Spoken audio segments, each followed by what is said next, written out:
Epekto ng pagtupad sa mga tungkulin. Learning Competency 1B na ipaliliwanag na ang pagtupad sa mga tungkulin sa pamilya ay nakapaglilinang ng mga mabuting gawi, positibong pagtingin sa sarili at nakapagpapatibay ng ugnayan sa pamilya. Sa ating talakayan ngayon, nais kong magsimula sa pamamagitan ng mga sumusunod na tanong.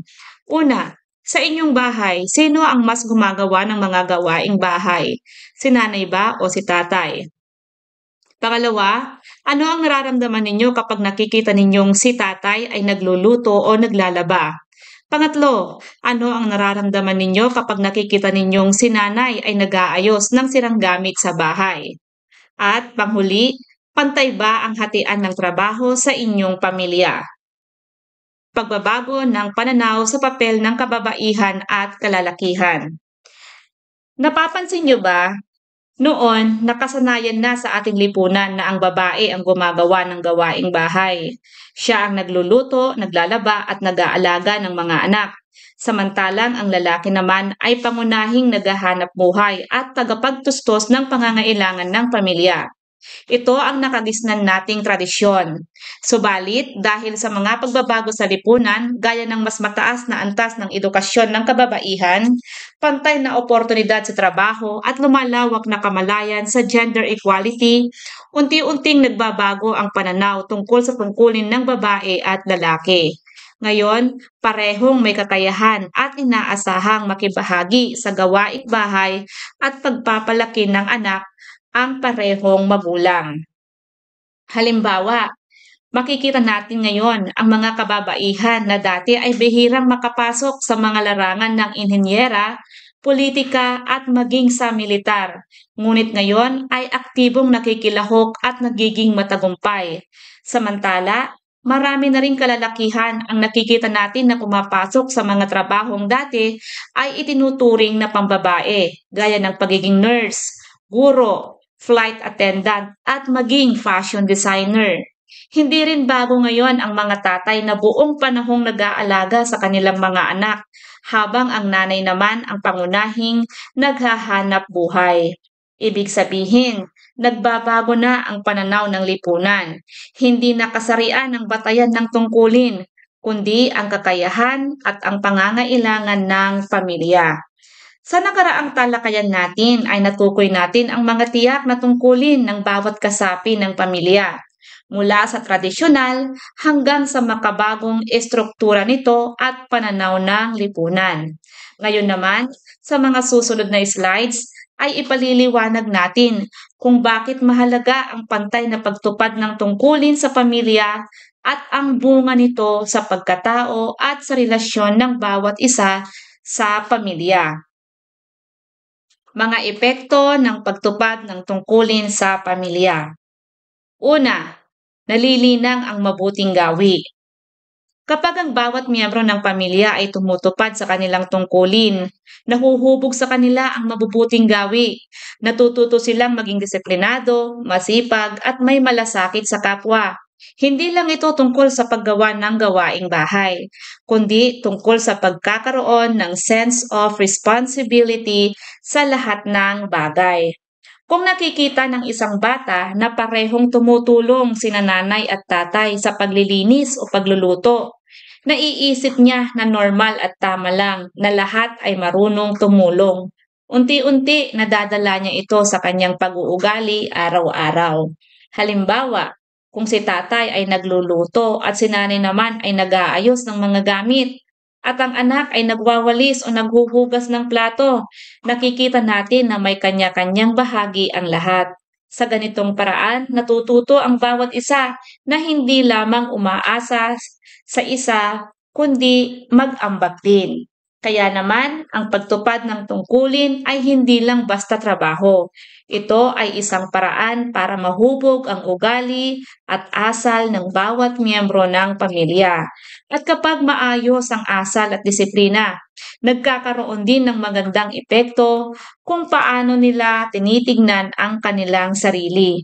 Tignan natin ngayon ang ikalawang epekto ng pagtupad ng tungkulin. Pangalawa, nalilinang ang positibong pagtingin sa sarili. Ang positibong pagtingin sa sarili ay pagkakaroon ng tiwala sa sarili at malusog na self-image dahil natutupad mo ang iyong mga responsibilidad.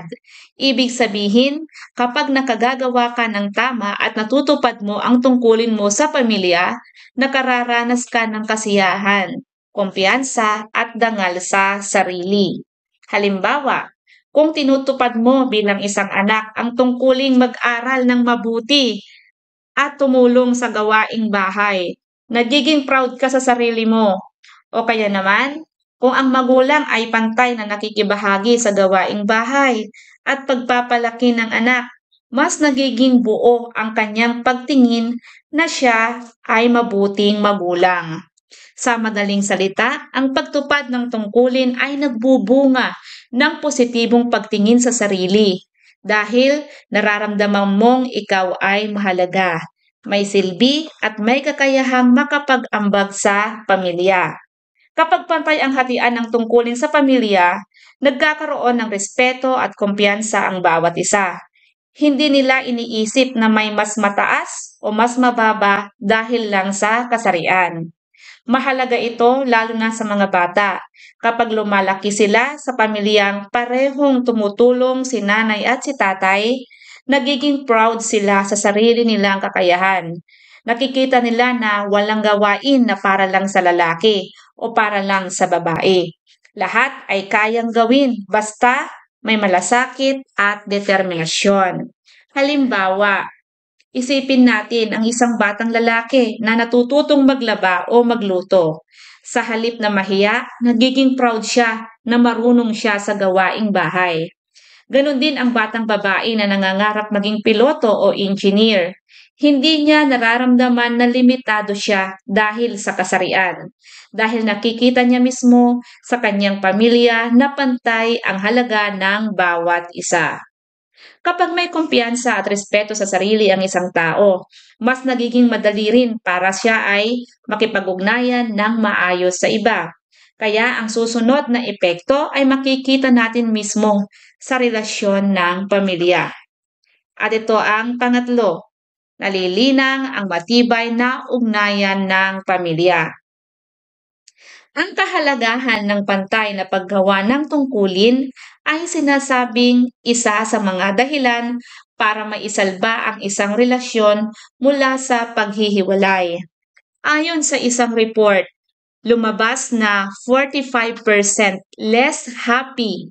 Ibig sabihin hindi gaanong masaya ang mga misis na mas gumagawa ng gawaing bahay kumpara sa mga misis na tinutulungan o nakikibahagi ang mister sa gawaing bahay.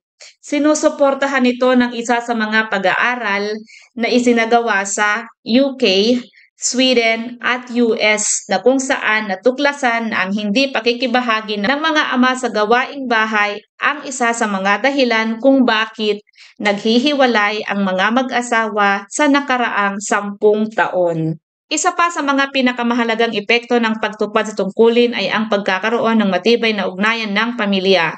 Kapag ang lahat ay nagtutulungan, mas nagiging magaan ang gawain, mas masaya ang samahan, at mas lumalapit ang bawat isa sa isa't isa.